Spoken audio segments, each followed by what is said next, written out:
ओरियन्ताणं नमो सिद्धाणं नमो हैर्याणं नमो वज्रायणं नमो लोये सव्वसावुणम् येषु पञ्चनमुक्कारो सर्वपावपणासनो मङ्गलानं च सर्वेशे परमां हवै मङ्गलम् नमो दुर्वाररागादि वैरिवारनिवारिणे अर्हते योगिनाथाय महावीराय तायिने मङ्गलं भगवान् वीरो मङ्गलं गौतमप्रभो मङ्गलं स्थूलभद्राद्या जैनधर्मस्तु मङ्गलम् सर्वारिष्टप्रणाताय सर्वाभीष्टार्थदायिने सर्वलब्धिनिदानाय श्रीगौतमस्वामिने नमः। अज्ञानतिमिरान्धानां ज्ञानाञ्जनशलाकया नेत्रमुन्मीलितं येन तस्मै श्रीगुरुवे नमः। आगमोद्धारकर्तारं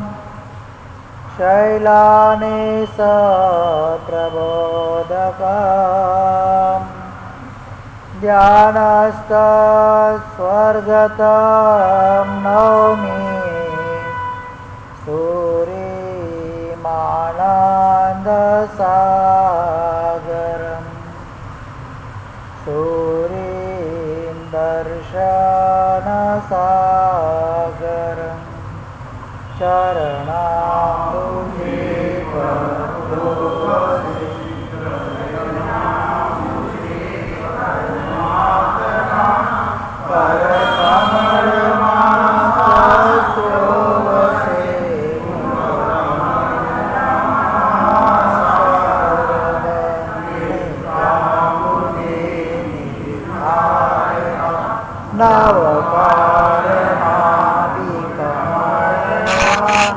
आनंद सागर सूर्य जी चरणे आवे करूं वंदना।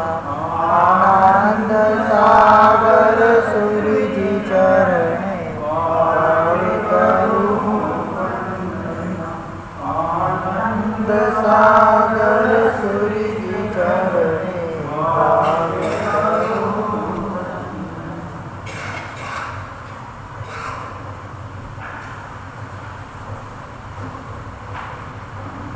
ચાતુર્માસ પર્વ એક સાધનાનું પર્વ છે. 4 મહિના એક આરાધના વિરાધનાથી બચવાના ઉપાયો ઘણું બધું એમાં સમજાવવામાં આવે છે.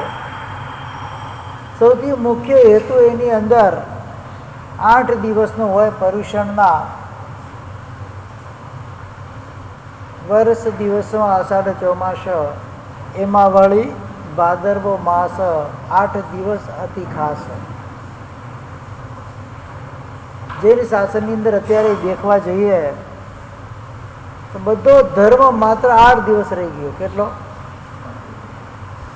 એ સિવાય કોઈને કાંઈ લેવા દેવા નહીં. વધારેમાં વધારે કોઈ શ્રુત પ્રેમી હોય, ક્રિયા પ્રેમી હોય તો 4 મહિનાનો એમનો આરાધના. 4 મહિનાની 50 દિવસ.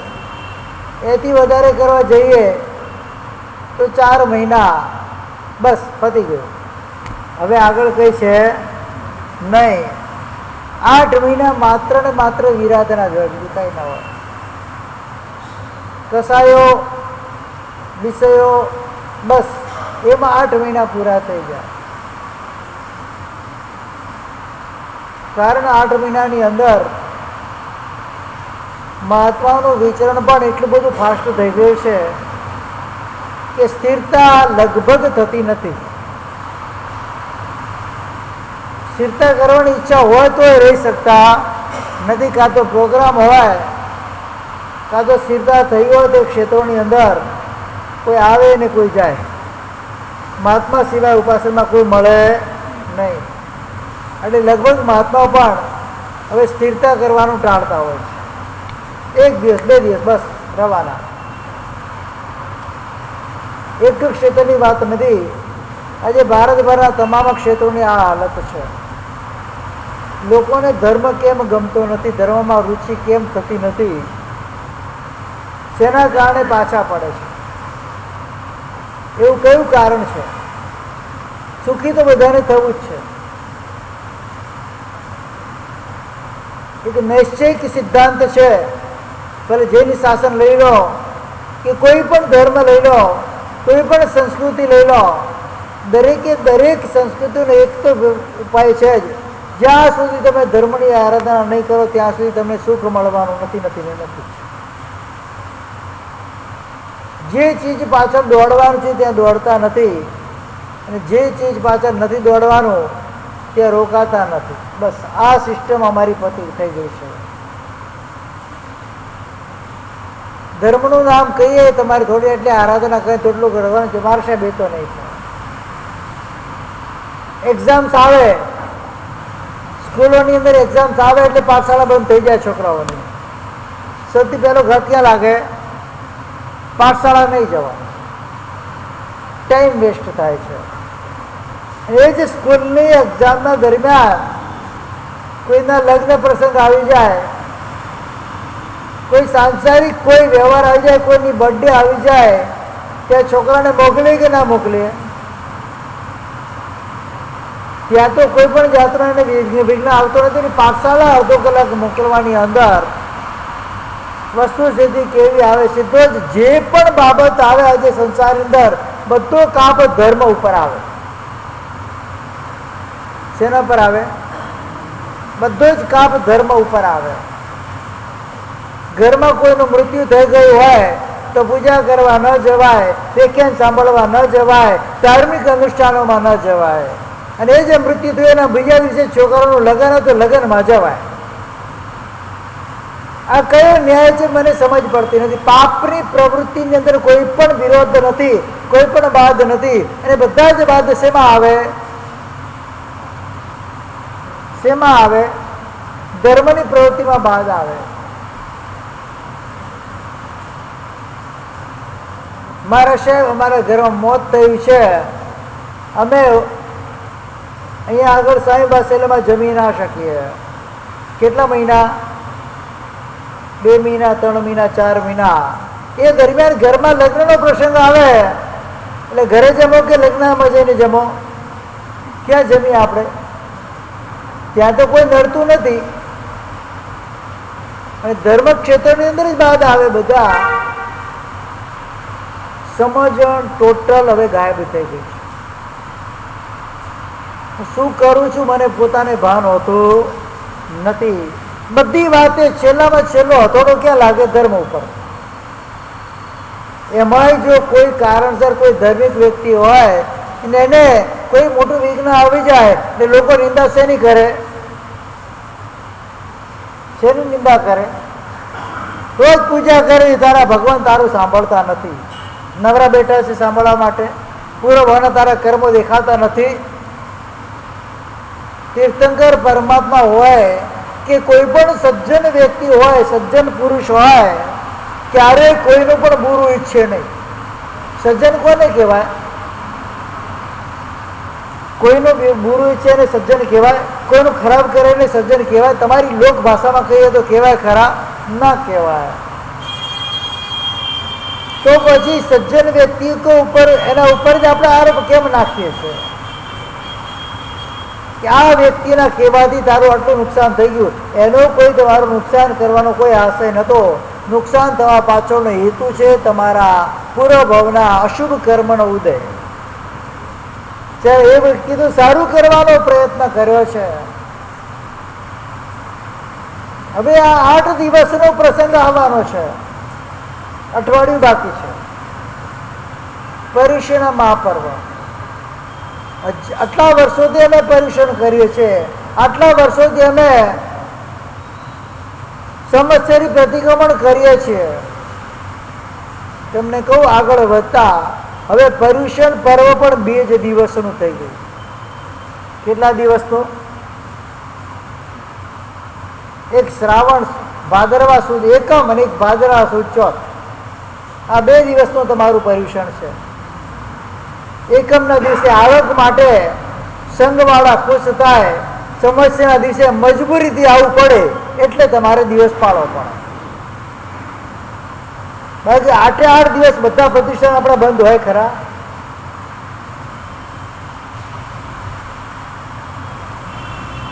આપણે વિચાર કરીએ, એક બહુ માર્મિક વાત એક મુસ્લિમ ભાઈએ કીધેલી છે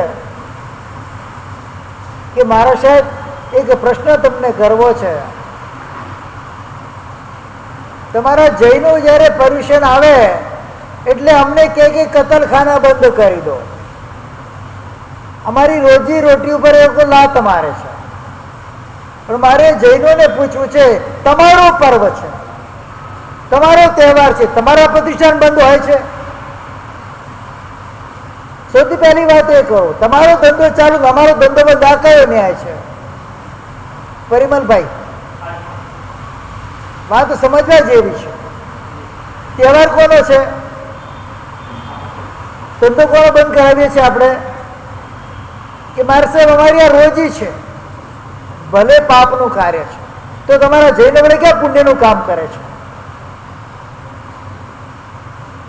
અમે પશુના ગળા કાપીએ, માણસોના ગળા કાપે છે 8 દિવસ. એ ક્યાં ઓછા પાપી છે? કેવા પ્રશ્નો કરે છે, શું જવાબો આપણી પાસે? આખા જૈન શાસનની અંદર એકતા ખરી કે પર્યુષણ 8 દિવસ એટલે બધો રોજગાર બંધ, બધો ધંધો બંધ, કોઈએ પણ કોઈ પાપની પ્રવૃત્તિ નહીં કરવાની. પછી આપણે બીજાને કહી શકીએ કે તમે આ કતલખાના બંધ રાખો. મારા સાહેબ, આખો મુસ્લિમ સમાજ આ કતલખાના બંધ રાખવા તૈયાર છે, માત્ર શરત એટલી છે, તમારો જૈન સમાજ પોતાના પ્રતિષ્ઠાનો બંધ રાખે. શક્ય છે? નોકરી બંધ, ધંધો બંધ, બધું બંધ, તમારી આરાધના કરો, અમે સપોર્ટ આપવા તૈયાર છીએ. પર્યુષણના પહેલા સંવત્સરના દિવસે દુકાન ખુલ્લી હોય. પર્યુષણની તો વાત છોડો, મહાવીર જન્મ કલ્યાણકના દિવસે, વાંચના દિવસે દુકાન ખુલ્લી હોય. બીજાને કોઈ આપણને કહેવાનો અધિકાર નથી કે તમે તમારું કામ બંધ રાખો. સૌથી પહેલું કાર્ય કોને કરવાનું છે? શરૂઆત આપણાથી કરવાની છે. કોઈ પણ આપણા શુભ તહેવાર હોય, બધી જ જગ્યાએ આપણે એ લોકો ઉપર જો હુકમી કરતા હોય એવું દબાણ કરી છે. હું એની અનુમોદન નથી કરતો, ખાસ ધ્યાન રાખજો. પણ જે છે હકીકત સમજવા જેવી છે. જે પ્રમાણે તમે એના પર દબાણ કરો છો, સૌથી પહેલા પોતાના ઘર પર દબાણ કરવા જેવું છે. મારું પ્રતિષ્ઠાન બંધ નહીં જોઈએ 8 દિવસ. શું કમાઈ લેવાનું છે, શું ખોઈ જવાનું છે મારું? પણ ના, એ તો મારે સાહેબ શક્ય નથી, અમારો ધંધો બંધ ન થાય. એવા ભાગ્યશાળી પણ જોવામાં આવ્યા છે, દિવસનો પોષદ કરે, રાતના દુકાન ચાલુ કરે. શું કરે? આ તો દિવસે દુકાન ચાલુ હોય, રાતના પોષદ કરવા માટે આવે. 8 દિવસ છે, તમારે પોતાના માટે આપવાના છે, ભગવાનને નથી આપવાના. શાસનને તમારે એવા કોઈ દિવસોની જરૂર પણ નહીં, તમારા પોતાના માટે 8 દિવસ આપવાના છે કે 8 દિવસ તો મારા બધા જ પ્રકારના પાપ વ્યાપારનો ત્યાગ જ હોય. પર્યુષણ કહીએ છે, પર્યુષણનો મતલબ જ સમજ્યા નથી. શું પર્યુષણ કરીએ છીએ આપણે અને કેવા મારા પર્યુષણ છે? પર્યુષણની વ્યાખ્યા શું છે? આટલા વર્ષોથી પર્યુષણની અંદર પર્યુષણની વ્યાખ્યા સાંભળી છે, ગળે ઉતરી ખરી ક્યારે? પરી પ્લસ વસ ધાતુમાંથી બનેલું આ પર્યુષણ છે. પરી એટલે ચારે બાજુથી, વસ એટલે આત્મામાં આવીને વસાવવાનું, એનું નામ છે પર્યુષણ. આ એની સાંસ્કૃતિક વ્યાખ્યા છે. હવે આત્મામાં વસીએ છીએ કે ક્યાં વસીએ છીએ આપણને પોતાને ખબર હોતી નથી. મારે સાહેબ 28 છે, આખો દિવસ દુકાનમાં બેઠો હોય. શું 28 કરે? હું તો કોઈ નહીં કરો, કોઈ તપ કરવાની જરૂર નથી. હું તો બહેનોને પણ કહી દઉં છું, એમાં કોઈ તપ કરવાની જરૂર નથી. તમારા જે ભાવ અનુષ્ઠાન નથી કરી શકતા તો દ્રવ્ય અનુષ્ઠાન કરવાની કોઈ જરૂર જ નથી. આવા પ્રકારે તો નહીં જ. 28 કરોડ આખો દિવસ ટીવી સામે ચોટીને બેઠા હોય કે ખાવા પીવાનું છે ને, એને ગાતા કરવાનું ના સૂજે, એને પ્રવચન સાંભળવાનું ન સૂજે, એને દેવવંદન કરવાનું ન સૂજે, એને ચૈત્યવંદન કરવાનું ન સૂજે, એને પ્રતિક્રમણ કરવાનું ન સૂજે, એને સામાયિક કરવાનું ન સૂજે, તો એવી ઠેકાને ફાયદો શું છે? અને પાછું અમારે પગલાં કરવા એના ઘરે જવાનું. પૂછવામાં આવે 8 દિવસમાં શું કર્યું? કેટલા દિવસ પ્રતિ? 8 દિવસ 17 પ્રતિક્રમણ કર્યા? ના, મારા સાહેબ નથી કર્યા. 8 દિવસ પ્રવચનમાં આવ્યા? 2 ટાઈમના? તો ના, મારા સાહેબ નથી આવ્યા. 8 દિવસ પરમાત્માની પૂજા કરી? આ ક્યારેક કરી. 8 દિવસ ટીવીનો ત્યાગ, 8 દિવસ મોબાઈલનો ત્યાગ, 8 દિવસ ઠાઠ માટે ભબકાનો ત્યાગ કર્યો. તો શું 28 કરી મેં? 28 શું કરી? 8 દિવસ કસાયનો ત્યાગ કર્યો તો 28 શું કરી મેં? ખાલી ભૂખ્યો રહ્યો એટલું જ. એટલે ભૂખ્યા તો પશુ રહે છે બિચારા, કઈ લાભ મળતો નથી.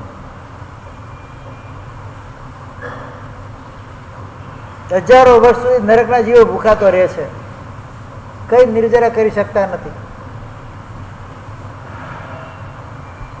નવકારસી કરીને પણ જો આ રીતે શુભ અનુષ્ઠાનોની અંદર કમ્પ્લીટ અપ ટુ ડેટ અમે જોડાઈ જઈએ ને તો ઉપવાસ કરતા વધારે લાભ છે.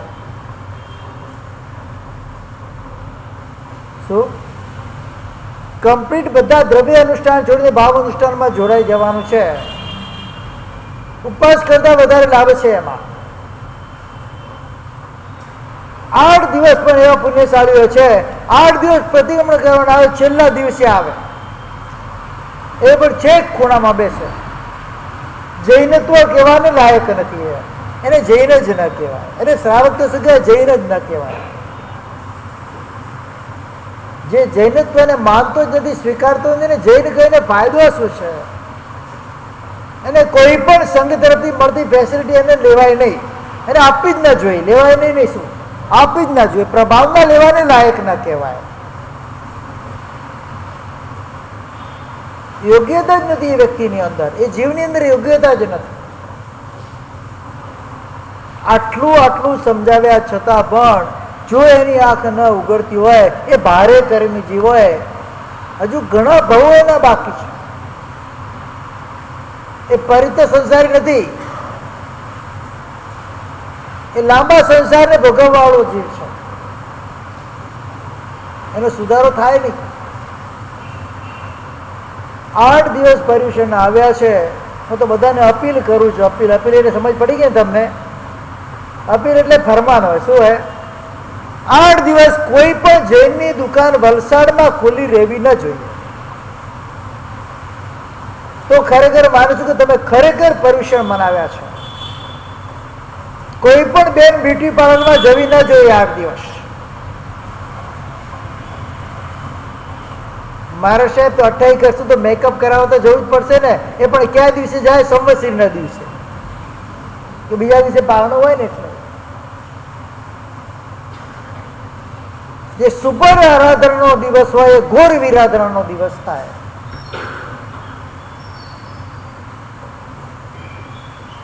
જે આવશ્યક કાર્ય હોય એ કરવું પડે. એ તો કોઈ પણ સમય કરવું, રાત્રે 12 વાગે પણ કરવું પડે. અનાવશ્યક કાર્યો કરવાની જરૂર હોતી નથી.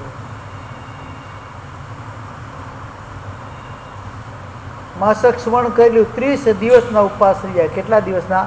છેલ્લા દિવસે ક્ષમતા ના રહે. મારે આ જોઈએ છે ને, મારે આ જોઈએ છે ને, મારે આ જોઈએ છે. એટલી બધી લાલસાઓ વધી, એને ખાવાની ઈચ્છા ન હોય. એ વખતે એને શેની ઈચ્છા હોય? પબ્લિસિટીની, જાહેરાતની ઈચ્છા હોય.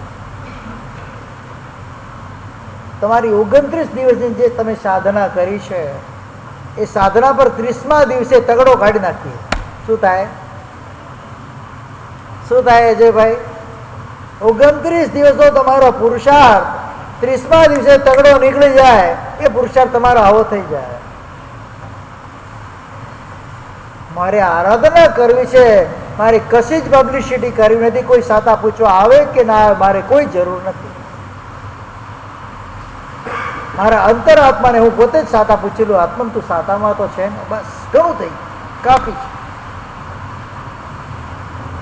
અને એ જે અંદરનો આનંદ બોલશે તમારો, ખરેખર તમને કહું, તમને એમ લાગશે કે મેં કોઈક આરાધના કરી છે. પરમાત્મા જ્યારે આટલા બધા તપ પરમાત્માએ કર્યા, 12.5 વર્ષની ઘોર તપસ્યા કરી, 4 મહિનાના પરમાત્માનો ઉપવાસ હોય. કેટલા? એ ગામમાં પારણું પણ ના કરે, કારણ કે લોકોને ખબર છે 4 મહિનાથી પરમાત્મા ગોચરી ગયા નથી. એટલે હવે ચોમાસી ચૌદસના દિવસે તો પારણું કરવાના જ છે. ચોમાસી પારણું આવે, જીર્ણ શેઠજી ભાવના ભાવે, વીર પ્રભુ ઘરે આવે. ખબર છે 4 મહિના પરમાત્માએ કશું વાપર્યું નથી, એટલે પારણું કરવા માટે આવશે ને, આવશે. અને એ વખતે પરમાત્મા બિહાર કરીને બીજા ગામમાં જઈને પારણું કરે. પારણ કમતું અન્યત્ર કૃતમ, હર જગ્યાએ આ પાઠ આવે છે. છઠ કર્યો, છઠ આ ગામની અંદર, પારણું બીજા ગામમાં જઈને કરે. એટલે ગોચરી દોષિત ન થાય, મારા નિમિત્તે કશું બને નહીં. એને તપ કહેવાય. ત્યારે પણ આ જઈને શાસનની અંદર એવા ઘોર તપસ્વીઓ છે જેની તમને ખબર નથી કેટલા તપ એમને કરી લીધા. બધી વાતો પર્યુષણમાં તમને જણાવીશ. આજનો વિષય લેજો પર્યુષણ પર્વનો જે મુખ્ય એજન્ડા છે, મુખ્ય આધાર છે. પર્યુષણ પર્વનો ન કહેવાય, જીન શાસનો ન કહેવાય, સમગ્ર જીવનનો જે મુખ્ય આધાર છે, મુખ્ય પોઈન્ટ છે, માફી આપવા. શેનો છે? માફી માંગવાનો અને માફી આપવાનો. જીવનમાં આટલું થઈ જાય ને, ઘણા બધા કર્મો બંધાતા અટકી જશે, ઘણા બધા પાપોની પરંપરા અટકી જશે, ઘણા બધા સાથે વેરભાવ વિમન સેવા અટકી જશે, ઘણા બધા તમારા આખા સંસારમાં નવા થનારા ભવો અટકી જશે. ભવ શેનો ચાલે? ભવ ચાલુ છે એના હિસાબે. ભવો શેના હિસાબે વધે છે? 2 પરંપરા હોય. કેટલી હોય? યા તો રાગની હોય ને કાં તો દ્વેષની હોય. આ 2 પરંપરા જ કર્મને વધારે, અને 2 પરંપરા તમારા ભવોને વધારે. મનુષ્ય ભવ પામ્યા પછી, જઈને શાસન પામ્યા પછી, સમ્યક જ્ઞાન દર્શન ચારિત્ર રૂપી ધર્મને પામ્યા પછી, જો મારી આ 2 પરંપરા અટકે નહીં તો હવે એના સિવાય કોઈ ગતિ છે નહીં. આ લાસ્ટ ગતિ છે કે જેના અંદર જ મારી આરાધના થઈ શકે, જેના અંદર જ મારું આ જીવન સફળ થઈ શકે, મારી ભવ પરંપરા અટકી શકે, મારી ચેનલ અટકી શકે, મારી કર્મોની ચેનલ મારી તૂટી શકે, એ માટે એક જ ભવ છે. 4 ગતિની અંદર આટલા બધા ભવો કર્યા, ક્યાંય પણ તમને કેવળ જ્ઞાન થાય ખરું? બોલો. અનુત્તરવાસી દેવ હોય, નિર્મલ અવધિ જ્ઞાનનો ધણી હોય, અને પાછો નિયમમાં સમ્યક દ્રષ્ટિ હોય, એક જ ભવની અંદર જે આવતા ભવમાં મોક્ષમાં જનારો જીવ હોય, એ જીવને પણ એ ભવમાં કેવળ જ્ઞાનની પ્રાપ્તિ થાય ખરા? એ ભવમાં ચારિત્ર ના લઈ શકે, કેવળ જ્ઞાન તો શું પામે? બાકી તો કોઈ ગતિ એવી નથી જેમાં તમે મનુષ્ય સિવાયની કોઈ ગતિ એવી નથી જ્યાં તમે દેશવિધિ ધર્મ કદાચ તિરંચમાં પામી શકો, પણ સર્વવિધિ ધર્મ તમારે પામવો હોય તો એક જ ગતિ છે. એ ગતિ છે, એનું નામ છે માત્ર મનુષ્ય ગતિ, જે આપણને મળી ગઈ છે. વ્યક્તિ ગમે તેટલું કમાઈ લેશે, મારો એક પ્રશ્ન હોય છે દરેકને, તમે જેટલું આખા જિંદગીમાં કમાવો છો એટલું તમે ખાઈ શકો છો ખરા?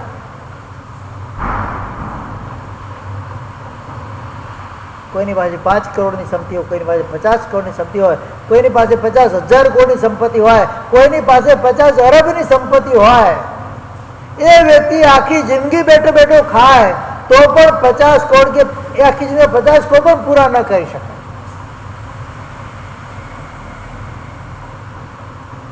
360 કરોડ તમારા હાથમાં આપવામાં આવે અને કહેવામાં આવે કે કોઈ પણ જાતની પ્રોપર્ટી લેવાની નથી, કોઈ પણ જાતનો જે આગળ બીજા દિવસ સુધી રહી શકે એવી કોઈ પણ જાતની વસ્તુની ખરીદી કરવાની નથી અને તમારે 360 કરોડ રૂપિયા 360 દિવસમાં ખર્ચવાના છે. બોલો, ખર્ચી શકો ખરા? 1 કરોડ પણ ના ખર્ચી શકો આખા વર્ષમાં, 1 કરોડ પણ ના ખર્ચી.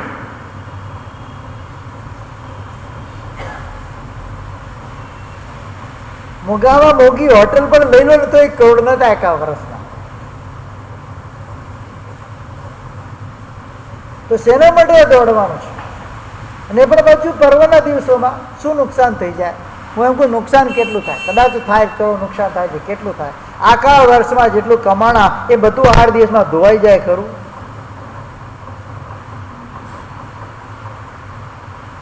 આખા વર્ષમાં તો 2-5 લાખ રૂપિયા કમાયા તો 8 દિવસમાં એ 8 લાખ રૂપિયા તમારે ઉડી જાય ખરા? એક પોઝિટિવ થિંકિંગ કરો, પોઝિટિવલી વિચારો. ધર્મના પ્રભાવથી જ બધું મળે છે અને એ જ વસ્તુ જો ઉડી ગઈ, ગમે તેટલું કમાયા બધું જીરો થતા વાર લાગતી. 1 સેકન્ડની અંદર વ્યક્તિએ જીવનભર કમાયેલું ધન 1 સેકન્ડમાં ગાયબ થતા વાર લાગતી.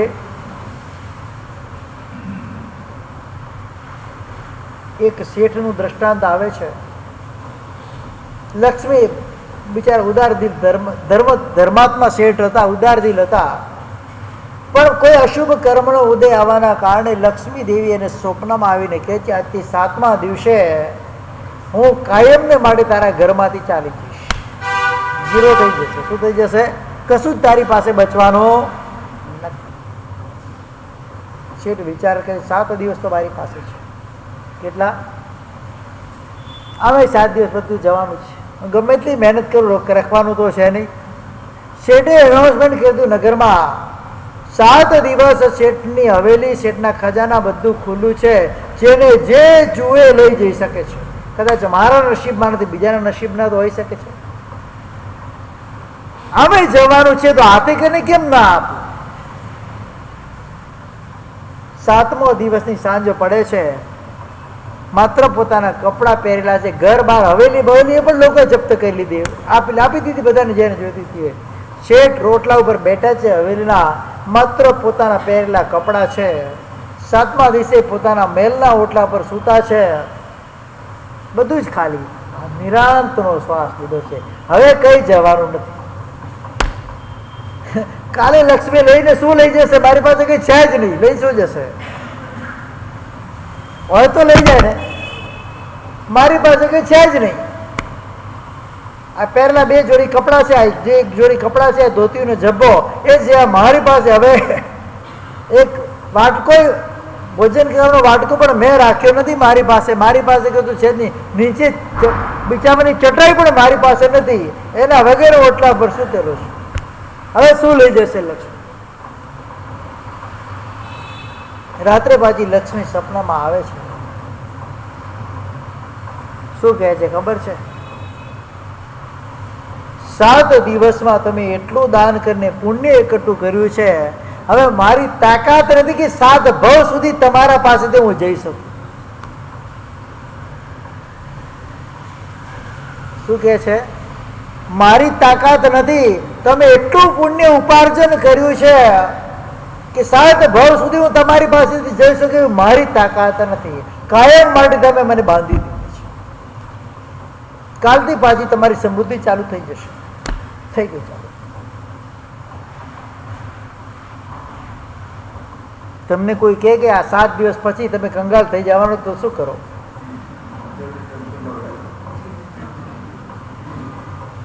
વિચાર તો કરો, શું કરો?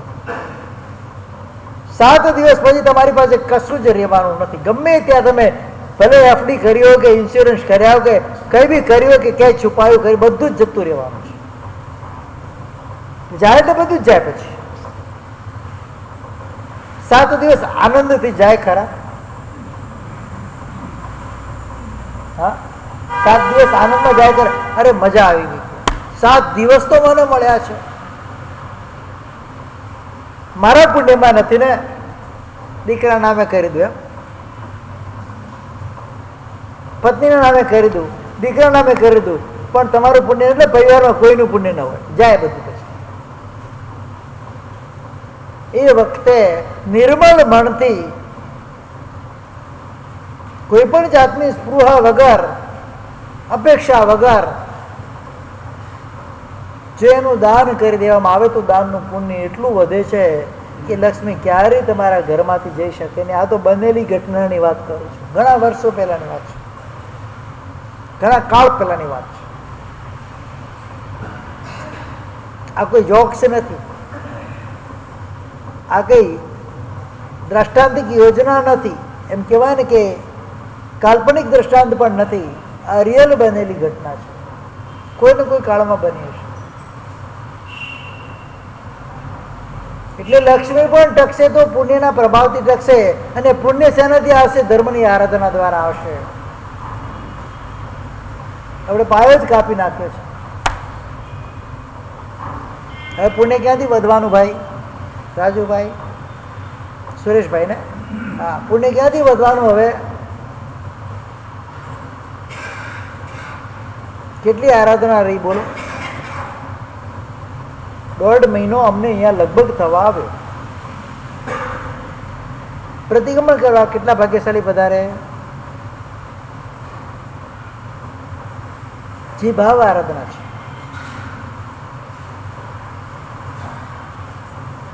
કઈ આરાધના છે?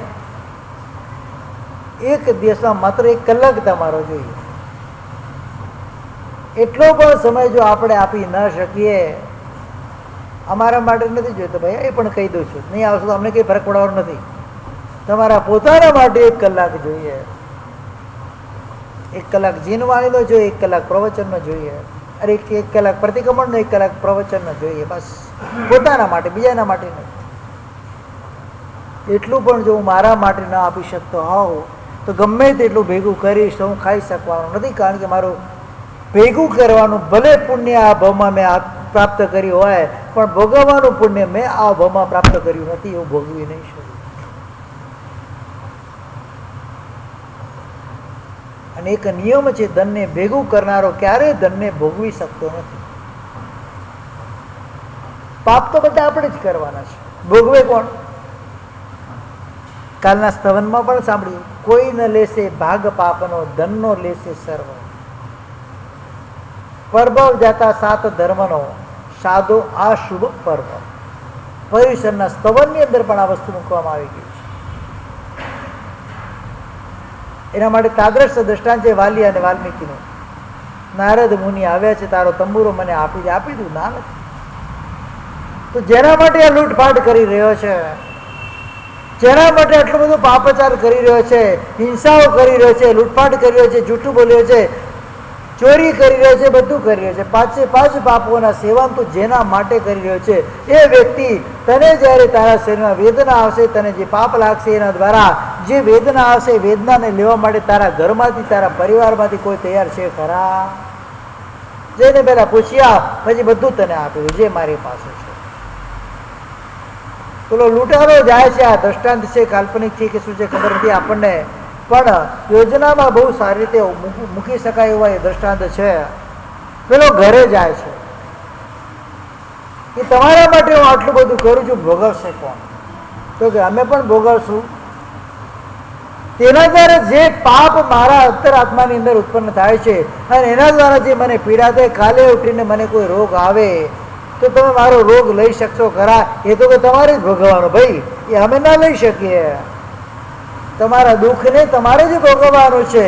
અમે એમાં ભાગી નથી. તમારા સુખમાં ભલે અમે ભાગી હોઈએ, તમારા દુઃખમાં અમે કતઈ ભાગી છીએ જ નહીં. એટલે પેલા મનમાં વિચાર આવે છે, આ તો બધા સ્વાર્થના સંસાર છે, બધા સ્વાર્થના સગા છે. હું દુઃખી થાઉં તો મારું દુઃખ લેનાર કોઈ નથી, અને મારા બાબે સુખી થવા માટે બધા રાજી છે. આ સંસાર મારે ના જોઈએ. સીધો નારદ મુનિ પાસે આવે છે, મને પણ સંન્યાસ આપી દો, મારે હવે આ બધું કાર્ય કરવું. અને જે વાલીઓ વાલ્મીકી બને છે, અને એ વાલ્મીકીએ જંગલમાં બેઠા બેઠા રામાયણની રચના કરી, એમ એ લોકોનું જે કહેવાય ઇતર શાસ્ત્રનું આવું કથન છે, પણ ઘણું સચોટ છે. એમને રામાયણ રચી કે નથી એ આપણો વિષય નથી, પણ એના જીવનમાં આવેલું પરિવર્તન એ આપણો વિષય છે. જો એના જીવનમાં આવેલું પરિવર્તન છે એ આપણો વિષય છે. એને આગળ શું કર્યું, રામાયણ રચી કે નથી રચી, રામાયણ વાલ્મીકીની છે કે કોની છે, એ આપણો કોઈ વિષય છે નહીં. પણ જે નારદ મુનિના વચનો દ્વારા એના જીવનની અંદર જે પરિવર્તન આવ્યું છે, એ પરિવર્તન સૌથી મુખ્ય હેતુબાન છે. કાલની સજ્જામાં પણ આપણે જોયું, એક જ પ્રવચન, ધીરુભાઈ શું કહે છે મારી સાહેબ, એક જ પ્રવચન, એક જ પ્રવચન, એક જ વખત મહાત્માનો ઉપદેશ સાંભળે અને અંદર વૈરાગ્ય ઉત્પન્ન થાય, અને સીધા સંયમના પંડે પ્રયાણ કરી જાય, આત્માનું કલ્યાણ કરી જાય. અનંત આત્માઓ ભૂતકાળની અંદર આવી થઈ ગઈ છે. કેટલી? જે વ્યક્તિ પૂરો ભવનની અંદર સાધના લઈને આવેલો છે, એને માત્ર નિમિત્ત મળવું જોઈએ. પાછો પોતાની સાધનાને કન્ટિન્યુ કરી દે છે, અને એ પ્રમાણે આગળ વધે છે. આજનો વિષય આપણો લેવો છે, મારે હૃદયથી સાચા હૃદયથી સર્વ જીવોને ખમાવવા છે. કામિમી સર્વ જીવે સર્વે જીવા કમંતુ મેં મિત્તિ મેં સર્વ ભૂએસુ વેરમ મજ્જમ ન કે નહીં. રોજે બોલીએ પ્રતિક્રમણ સૂત્રની અંદર, વંદિત સૂત્રની અંદર આ વસ્તુ આપણે રોજે બોલતા હોઈએ, પણ મેં કેટલાને આજ સુધી ક્ષમા આપી, અને કેટલાની પાસે જઈને મેં ક્ષમા માંગી. સૌથી પહેલા પોતાની જાતને આ વસ્તા પ્રશ્ન પૂછવાનો છે. બધાને કહું છું, બધાને, એક એક વ્યક્તિની વાત નથી. અત્યાર સુધી આ ભાવમાં કોઈની સાથે બોલાચાલી થઈ ખરી કે નથી થઈ? કોઈની સાથે વેર વિરોધ ન થયા હોય એવા વ્યક્તિ કેટલા મળશે મને અહીંયા આગળ? તમારી અત્યાર સુધીનો જે જીવન પર્યાય છે, એ જીવન પર્યાયની અંદર કોઈ સાથે મેં ક્યારેય પણ વેરભાવ નથી કર્યો. કોઈનું ખોટું કરવાનો પ્રયત્ન મેં નથી કર્યો, કોઈને નીચા દેખાડવાનો પ્રયત્ન મેં નથી કર્યો, કોઈનું બુરું કરવાનો પ્રયત્ન મેં નથી કર્યો. કોઈના માટે મેં દ્વેષની ગાંઠ અંદર નથી રાખી, વેરની ગાંઠ અંદર નથી રાખી. સમય આવશે એને જોઈ લઈશ એવા મનના અંદર ભાવ મેં ક્યારેય કોઈના માટે ન રાખ્યા હોય એવી આત્માઓ કેટલી આ સંસારમાં મળશે? આપણે કેટલી મળે? અને આ બધું શેના માટે છે? જે પણ લેના દેણી છે એક ભવની છે. કેટલા ભવની? વ્યક્તિનો વ્યક્તિ સાથે સંપર્ક કેટલો? માત્ર ભવ પર્યંતનો છે, એનાથી વિશેષ કંઈ ખરું? આ ભવમાંથી એ વ્યક્તિ પ્રયાણ કરી લેશે, પછી એ વ્યક્તિ ક્યાં છે એની જ્ઞાની ભગવંત સિવાય કોઈને ખબર પડે છે ખરા? તો પછી એની સાથે રાગ અને દ્વેષના બીજ ઊભા કરી એની સાથે આ મારા સંસારને વધારવાની પ્રવૃત્તિ હું શા માટે કરું? અને એના માટે સૌથી મોટામાં મોટી આપણી એક માઇનસ પોઈન્ટ હોય એ છે આપણે ભૂતકાળને યાદ રાખીએ છીએ. શું કરીએ છીએ? પહેલા તે આવું કર્યું હતું. જ્યાં સુધી એ મેમરી તમારા મગજમાંથી ડિલીટ ન થાય ત્યાં સુધી ક્યારેય પણ ગમે તેટલી આરાધના કરવા છતાં, ગમે તેટલા પ્રવચનો સાંભળી લો, ગમે તેટલા શ્લોકનો પર્યુષણ આવશે એટલે ક્ષમાના શ્લોકનો આવવા માંડશે. સ્લોગન મૂકનારને મારે પૂછવું છે, ભાઈ તારા અંદર ક્ષમા છે કે નહીં? પર ઉપદેશે પાંડિત્યમ છે. શું છે? હવે તો વોટ્સઅપ ક્ષમાપણા થઈ ગઈ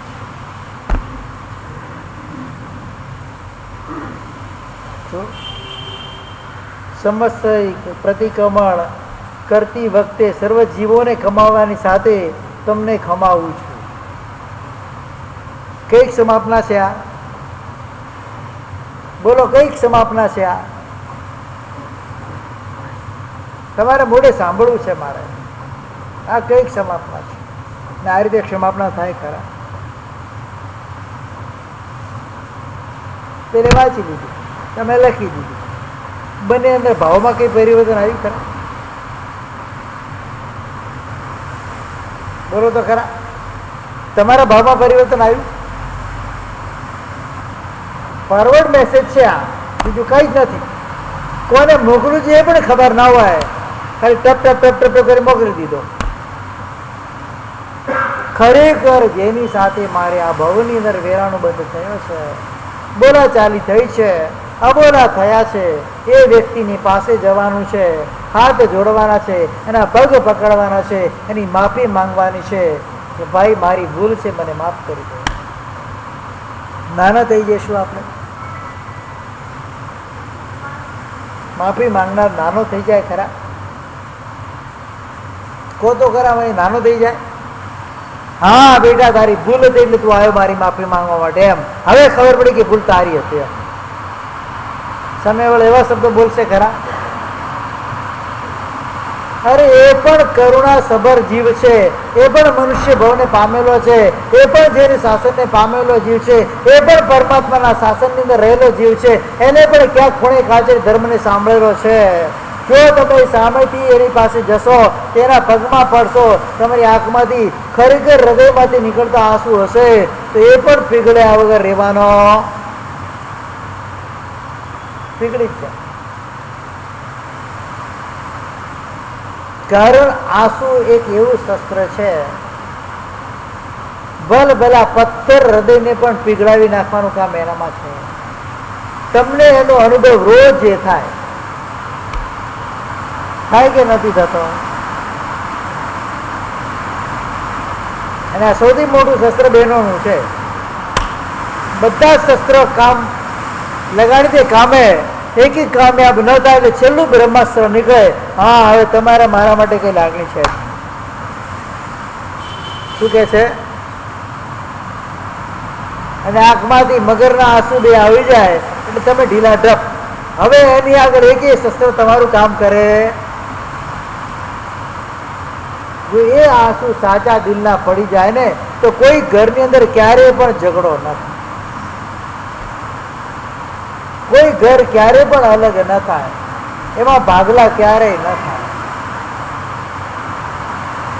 પણ વસ્તુ સીધી શું બને છે? આંસુ તો પડે છે, પણ કેવા પડે છે? મગરના આંસુ પડે છે.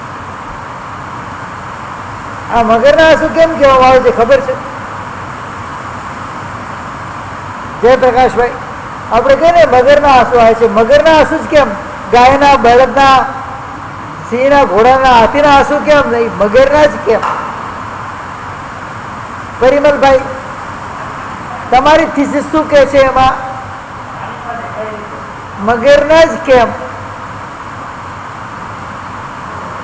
બોલો તો ખરા. આટલા વર્ષોથી સાંભળીએ છીએ મગરના આંસુ, મગરના જ કેમ? માણસના કેમ નહીં? બકરા ઘેટાના કેમ નહીં? માછલીના કેમ? ચલો પાણીમાં તો માછલી પણ રહે છે, તો માછલીના આંસુ કેમ નહીં કીધા? મગરના જ કેમ કીધા? હા, એના પાછળ સર્ચ કરવા જેવું છે. હા, આ સર્ચેબલ પોઈન્ટ છે. લોકો એવી કહેવાય છે મગરની આંખમાં ક્યારેય આંસુ આવતા જ નથી, કેમ કે એના આંખની અંદર અશ્રુ ગ્રંથિ હોતી જ નથી, એટલે એની આંખમાં ક્યારેય આંસુ આવતા જ નથી. આંસુ ના આવે અને જો તમે ડુપ્લિકેટ આંસુ લાવવાનો પ્રયત્ન કરો એટલે એને શું કહેવાય? હા, શું કહેવાય એને? મગર ના આવે. આ રહસ્ય છે, સમજવા જેવું. એવા આંસુ અહીંયા કોઈ કિંમત નથી. સાચા હૃદયના આંસુ હોવા જોઈએ. મારે આ વ્યક્તિ સાથે વેરભાવ થયો છે, વૈમનસ્ય થયું છે, દુશ્મન ભાવ થયો છે. કદાચ એની ભૂલ હશે તો 2% ભૂલ તો મારી પણ છે. 99% ભૂલ ભલે એની હોય. અવાજ સંભળાય છે? અવાજ આવે છે? 99% ભૂલ એની ભલે હોય, 1%માં મારો પણ હિસ્સો છે ને છે જ. બાકી 2 હાથ ભેગા થયા વગર ક્યારે તાળી પડતી નથી. તો જેટલી મારી ભૂલ છે, હું તો સામેથી જઈને મિશામી દુકડમ કરી આવું. એને જે કરવું એ કરે. ભેંસના શીકડા ભેંસને બારી, મારે શું લેવા દેવા છે? હું તો ચોખ્ખો થઈ જાઉં. મરુભૂતિએ આટલો બધો અપરાધ કર્યો, કમઠરે આટલો બધો અપરાધ કર્યો છે મરુભૂતિનો. અરવિંદ રાજર્ષિએ રાજા એને સજા આપી છે. ગધેડા ઉપર બેસાડી, ઊંધો કાળું મોઢું કરી, ગળામાં કરણની માળા પહેરાવી, એટલે કાળા ફૂલની માળા પહેરાવી, કાળા ગધેડા ઉપર આખા ગામમાં ફેરવીને દેશ નિકાલ કર્યો છે રાજાએ. કોને? કમઠને જઈને તાપસ બન્યો છે. અંદર વેરની અગ્નિ તો ભયંકર જલી રહી છે. ભૂલ પોતાની. મરુભૂતિ અંદર બિલકુલ નિર્દોષ છે. એને રાજાને માત્ર જાણ કરી છે. કોઈ પણ અનિષ્ટ થતું હોય તો વડીલને જાણ કરવી જરૂરી હોય છે, એ માની અને રાજાને જાણ કરી છે. બાકી સજા કોને આપી છે? રાજાએ. અને દ્વેષ કોના ઉપર છે? ભાઈ. સૌથી મોટો અપરાધી પોતે છે. ભાઈનો અપરાધ પોતે કર્યો છે, એ તો પોતે વિચારતો નથી. અને ભાઈ અપરાધી છે એવું વિચાર કરીને એના પ્રત્યે ભયંકર કોટીનો દ્વેષ એને ઉત્પન્ન થઈ ગયો. આ બાજુ આ મરુભૂતિ વિચારે છે, મારા કારણે મારા ભાઈને આવી અવહેલના થઈ છે. દોષી કોણ છે? હું છું. મારે રાજાને જેને કેવું જોઈતું નતું. બિલકુલ એની ભૂલ નથી, છતાં પણ એ શું કરે છે? પોતાની ભૂલ માને છે કે મારી ભૂલ છે, મારા કારણે ભાઈને આટલી વિડંબના થઈ છે, આટલું એને હેરાન પરેશાન થવું પડ્યું છે. હું જઈને માફી માંગુ. માફી કોને માંગવાની છે? કમઠને માંગવાની છે કે મરુભૂતિને માંગવાની છે? કોને માંગવાની છે? બોલો તો ખરા. અપરાધી કોણ છે? કમઠ છે કે મરુભૂતિ છે? કોણ છે? કમઠ જ ને. તો મરુભૂતિને માફી માંગવા જવાનું હોય ખરા? માફી માંગવા જવાની તૈયારી કરે છે. એ વ્યક્તિ પાછો રાજાને પૂછવા જાય છે કે મારા અંદર રહેવાતું નથી, મારો અપરાધ થયો છે, મારા કારણે ભાઈને આવી વિડંબના થઈ છે, મારે એની પાસે માફી માંગવા જવું છે. અરવિંદ રાજા ધર્મને પામેલા છે. મરુભૂતિ નહીં જતો. એ ભયંકર દ્વેષથી અત્યારે સળગી રહ્યો છે. જોખમ છે જવામાં. વેરની અગ્નિમાં બળી રહ્યો છે. એને પશ્ચાતાપ નથી. પશ્ચાતાપની આગ એના હૃદયમાં નથી લાગી. એના હૃદયમાં બદલાની આગ લાગેલી છે. કઈ લાગેલી છે?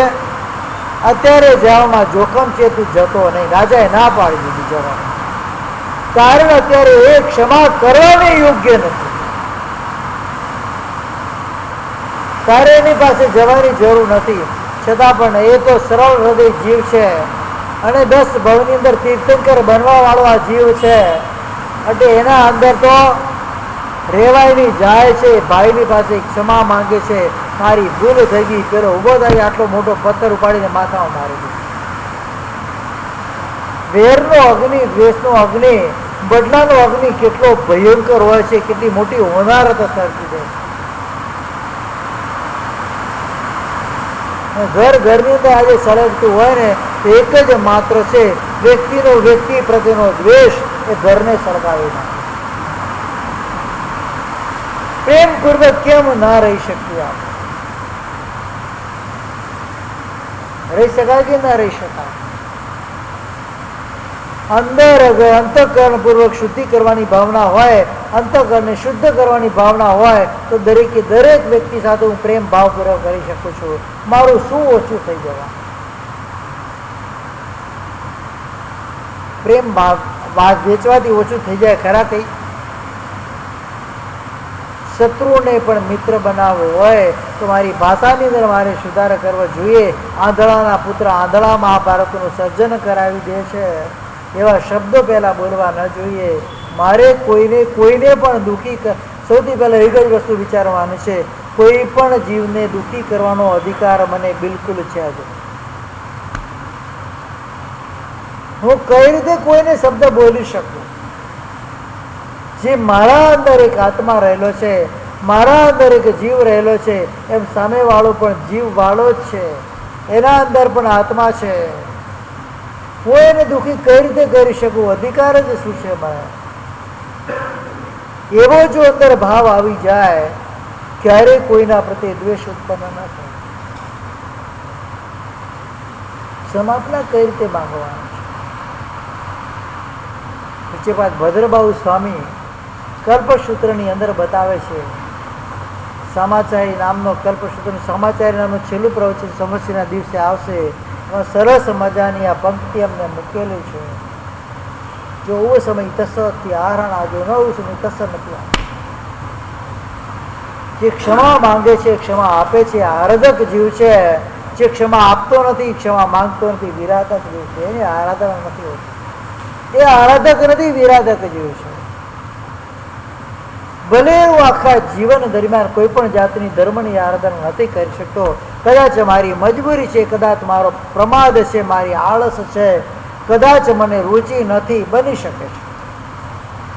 કદાચ મને સંસાર પ્રત્યે તીવ્ર રાગ છે એટલે હું ધર્મની આરાધના કરી શકતો નથી. પણ એક કાર્ય તો અવશ્ય દુનિયાના કોઈ પણ ખૂણામાં બેઠો બેઠો કરી શકું છું. એ જ કે દરેક જીવ પ્રત્યે મારે મૈત્રી ભાવ કેળવવો છે. મારે દરેક જીવને ક્ષમા આપવી છે અને ક્ષમા માંગવી છે. ખમીય ખમાવીય મય ખમહ સર્વ જીવ નિકાય. શું કહેવામાં આવે છે? સર્વ જીવ નિકાયને હું ખમાવું છું. એ જીવો પણ મને ખમાવી. હું તમને ક્ષમાપના ક્યારે આપીશ? અંતઃકરણપૂર્વક ત્યારે તમે જ્યારે ક્ષમા માંગવા માટે આવશો ત્યારે. કારતક સુદ પૂનમના દિવસે બે આત્માઓ 10 કરોડ મુનિ સાથે મોક્ષમાં પધારી ગયા. કેટલા મુનિ સાથે? પણ એના પહેલાનો જે સમય વિચારીએ, બે સગા ભાઈ છે, એક બાપના દીકરા છે. પિતાએ બંનેને સંયમ લેતા પહેલા બંનેને પોતાનો ભાગ વેચી આપેલો છે. નાના ભાઈનું પુણ્ય જોરદાર છે. લોકની અંદર એની પ્રસિદ્ધિ વધારે છે. લોકો એને બહુ માન આપે છે, માન આપે છે, સન્માન આપે છે. મોટા ભાઈની અંદર પુણ્ય ઓછું છે, આજે નામકર્મ ઓછું છે, લોકો માન સન્માન વગેરે આપતા નથી. એને રાજ્ય આપેલું છે, પેલાને 10 લાખ કે 50 લાખ ગામો આપેલા છે. એ એનામાં સુખી છે, કોઈ પણ જાતની રંજાડ નથી પ્રજાને. એટલે પ્રજાનો વત્સલ બની ગયો છે, પ્રજાનો પ્રેમી બની ગયો છે. અને બીજો વ્યક્તિ એને પ્રજા એટલો એને પ્રેમ કરતી નહીં, એને દ્વેષ ઉત્પન્ન થાય છે.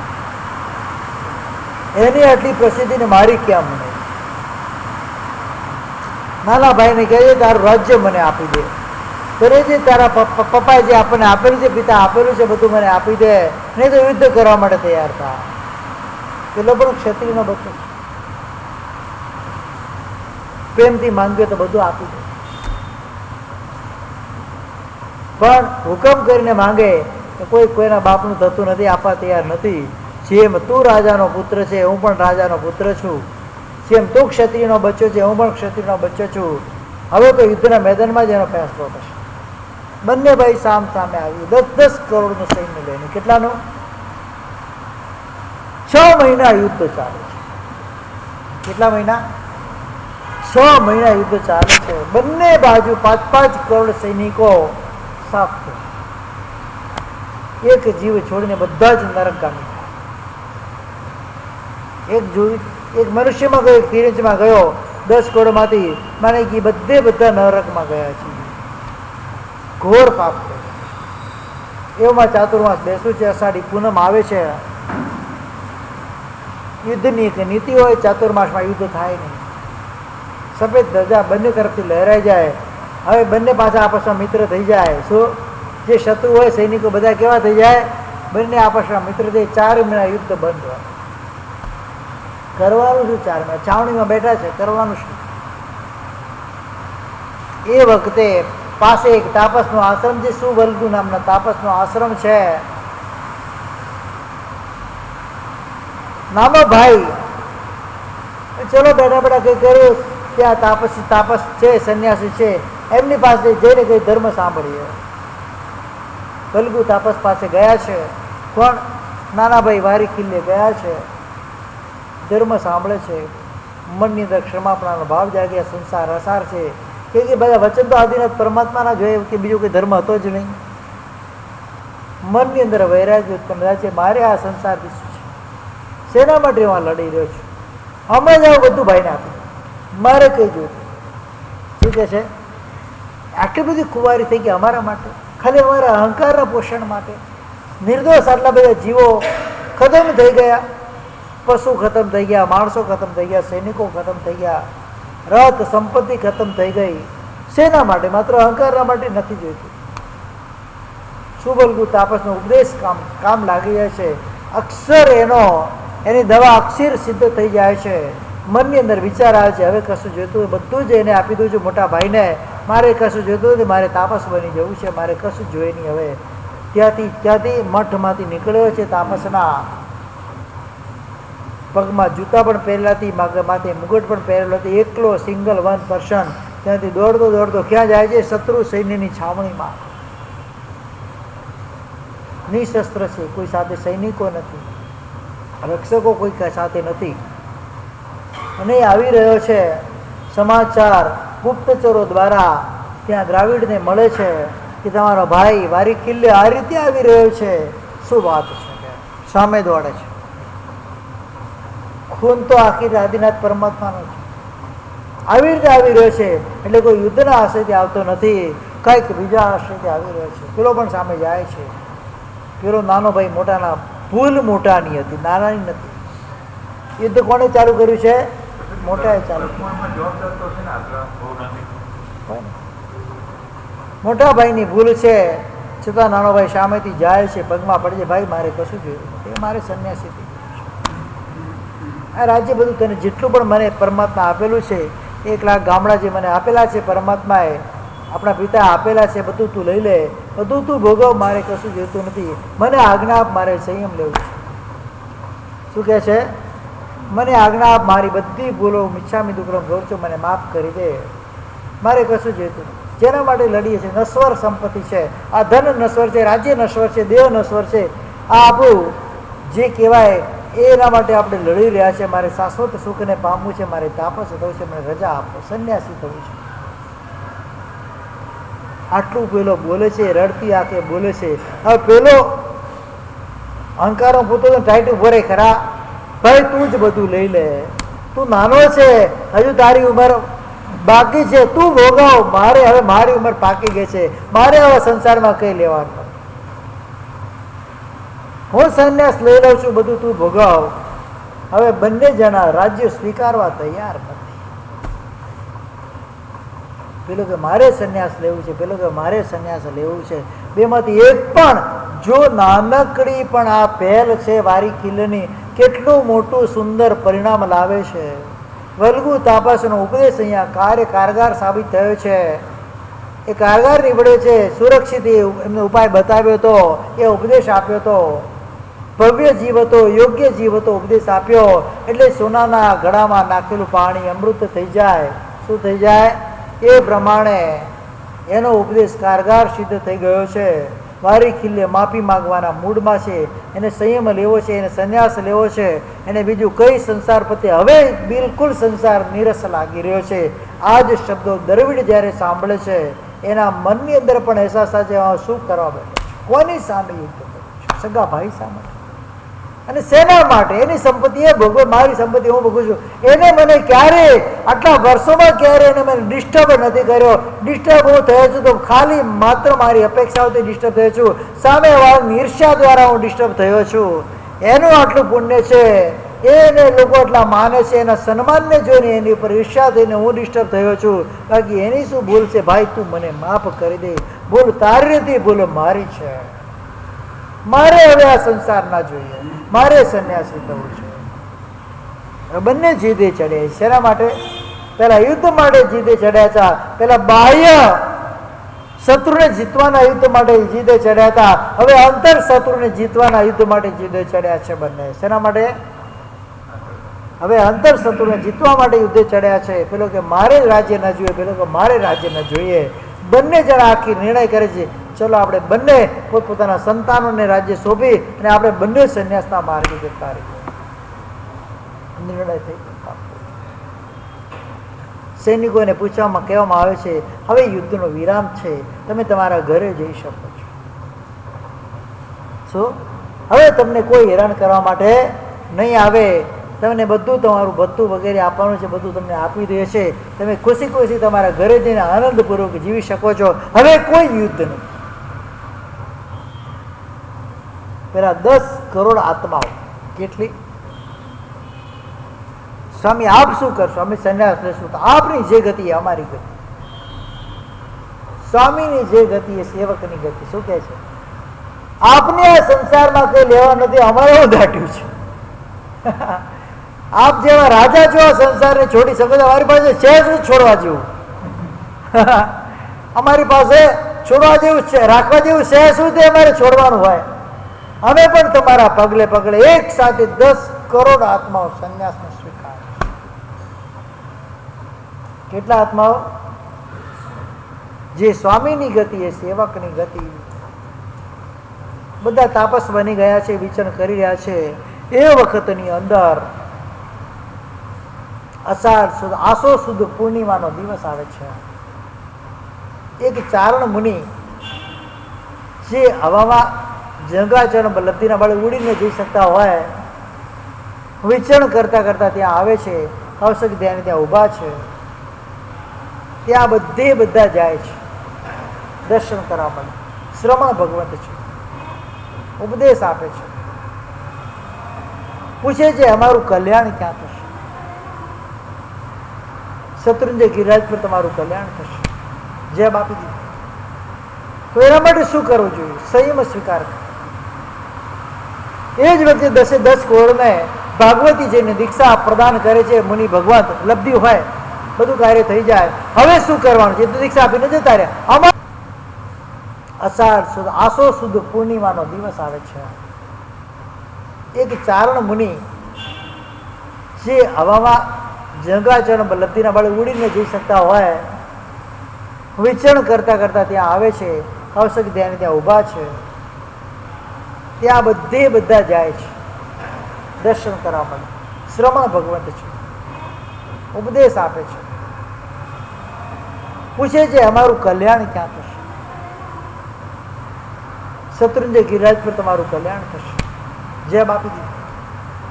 તો એના માટે શું કરવું જોઈએ? સંયમ સ્વીકાર. એ જ વખતે 10 કરોડને ભાગવતીજીને દીક્ષા પ્રદાન કરે છે મુનિ ભગવંત. લબ્ધિ હોય, બધું કાર્ય થઈ જાય. હવે શું કરવાનું છે? દીક્ષા આપીને જતા રહ્યા. અમારે શું કરવાનું? પ્રયાણ કરો શત્રુંજય ગિરિરાજ ઉપર. ત્યાં જઈને અનશન કરો. તમારી મુક્તિ ત્યાં થવાની. એ જ દિવસે ત્યાંથી 10 કરોડ પ્રયાણ કરે છે. શત્રુંજય ગિરિરાજ પહોંચે છે. કે માસિક અનશન તો ચાલુ જ છે. કે અનશન સ્વીકાર કરી કારતક સુદ પૂર્ણિમાના દિવસે 10 કરોડ મુનિ કેવળ જ્ઞાનની પ્રાપ્તિ કરી અને એ જ દિવસે બધા મોક્ષમાં પધારે છે. નાનકડી એક વ્યક્તિની ક્ષમાપના આટલા બધા જીવો માટે ઉપકારક સિદ્ધ થઈ ગઈ. કેટલા જીવો તર્યા? એક વ્યક્તિએ છોડ્યું તો કેટલા જીવો પામ્યા? મારી પણ અત્યારે ઘણા જીવો પ્રત્યે દ્વેષ ભાવ ઉત્પન્ન થયેલો છે. આજે જ એનો શરૂઆત કરવી છે. સમસ્યાના દિવસે કરવાની જરૂર નથી. આજે ત્યાંથી જેટલા યાદ આવે બધાની પાસે મારે જવું છે, બધાની પાસે મારે ક્ષમા યાચના કરવી છે. એક ભાઈ મારી પાસે આવેલા, સાહેબ ક્ષમા યાચના માટે નીકળેલો છે. જેટલા સાથે મને યાદ આવે છે, જેટલા સાથે મારે દુર્વ્યવહાર થયેલો છે, અશુભ વ્યવહાર થયેલો છે, હું બધાની એક શ્રાવક ભાઈ હતા. ઉંમર લગભગ 70 ઉપરની ઉંમર હશે એમની કદાચ. ગયા વર્ષે જ આવેલા, એના આગલા વર્ષે આવેલા, ક્યારેક આવેલા ખરા. સાહેબ ક્ષમા યાચના માટે નીકળેલો છે. કોઈ પણ સાથે વેરભાવ નથી રાખતો. યાદ કરી કરીને બધાની પાસે જાઉં છું. શું કહે છે? યાદ કરી કરીને બધાની પાસે જાઉં છું, બધાની પાસે ક્ષમા માંગુ છું. એટલે મેં કીધું બધા આપે છે ખરા, એ આપે કે ના આપે, મારી ફરજ છે ક્ષમા માંગવાની. મારે અંતરાત્માથી શુદ્ધ થવું છે. કદાચ મારું આયુષ્ય વધારે બાકી નથી હવે, એટલે મારે ક્ષમા માંગવી છે. એક એક વ્યક્તિ પાસે જાય છે, યાદ કરી કરીને એના માટે જ નીકળેલા છે. આ સમસ્યા પ્રતિક્રમણ પૂરું ચાલુ થાય એના પહેલા મારે ટોટલ વ્યક્તિઓ સાથે મારે હવે ક્ષમાપણા કરી દેવી છે. કોઈ સાથે મારે વેરભાવ રાખવો. એનું અંતઃકરણ કેટલું નિર્મળ થતું જતું છે, રોજ વિચાર્યું. કેટલા શત્રુઓ એના અંતરાત્માથી દૂર થતા જતા હશે, કેટલા નીકળતા જતા, શત્રુતા કેટલી એની દૂર થતી જતી હશે. આ પુરુષાર્થ વિરલા જ કરી શકે. ક્ષમા વીરસ્ય ભૂષણમ. શું બતાવ્યું છે પર્યુષણમાં? સ્લોગન તો લખી દેજો, ક્ષમા વીરસ્ય ભૂષણમ, પણ વીર બની બતાવો તો કેવાય. હવે કોઈ સાથે મારે વેરભાવ નથી રાખવો. પરંપરા મારે વધારવી નથી. મારે અગ્નિશર્મા બનવું નથી, મારે કમઠ બનવું નથી. મારે તો બનવું છે ગુણ છે ને, તો પ્રભુ પાર્શ્વ બનવું છે. મારે શ્રમણ ભગવાન મહાવીર બનવું છે. મારે ગોશાળો બનવું નથી, મારે ચંડકોશિક બનવું નથી. મારે શ્રમણ બનવું છે, મહાવીર બનવું છે. મારે હું મહાવીર બનવા માટે નીકળેલો છું, હું ગોશાળો બનવા માટે નીકળ્યો નથી. બહુ પરંપરા મારે હવે વધારવી. અંતઃકરણપૂર્વક આ નિર્ણય મારે અંદરથી કરી લેવો છે. ભલે દેરાણી જેઠાણી બોલતા ન હોય, સાસુ બોલતા ન હોય, બાપ દીકરો બોલતા ન હોય, ભાઈ બોલતા ન હોય, પણ આ મારું પર્યુષણ, આ મારો સંવત્સરી, આ મારો મિચ્છામિ દુક્કડમ હવે માત્ર મગરના આંસુનું નહીં હોવું જોઈએ. સાચા હૃદયના અંદરથી નાભીમાંથી નીકળેલા આંસુ જેવું મારું આ ક્ષમાપના પર્વ મારું હોવું જોઈએ. તો જ હું શુદ્ધ થઈશ, બાકી શુદ્ધ થઈ શકવાનો નથી. ઘણા વેરભાવ બાંધ્યા છે, ધંધામાં બાંધ્યા છે, પરિવારમાં બાંધ્યા છે, સંસ્થાઓમાં બાંધ્યા છે, સમાજમાં બાંધ્યા છે, મિત્રોની સાથે બાંધ્યા છે. કોની સાથે નથી બાંધ્યા? એક જ કામ આ ભાવમાં કર્યું છે, શત્રુઓને ઊભા કરવા. પણ આ પર્વ શત્રુનો નાશ કરવાનો, શત્રુતાને નાશ કરો. શત્રુનો નાશ કરવાનો જરૂર. શું કરવાનું છે? એના પ્રત્યે રહેલી શત્રુતાને નાશ કરવાનો આ પર્વ છે. સાચા હૃદયથી ક્યાંક ન પહોંચી શકીએ તો જ્યાં બેઠા છીએ ત્યાં બેઠા પણ હાથ જોડીને રોજે રોજ પ્રાર્થના કરવાની કે ભાઈ તું હું તારા સુધી પહોંચી શકું એમ નથી, અને મારે કોઈ વોટ્સઅપના મેસેજ કરવા નથી. હૃદયથી હું તારી પાસે ક્ષમાપણા માંગુ છું. કદાચ મારી મનોવર્ગના પૂતગલ તારા સુધી કદાચ પહોંચી જાય તો એ ભાઈ તું પણ મને ક્ષમા કરી દે. અને પૂતગલો પહોંચે જ.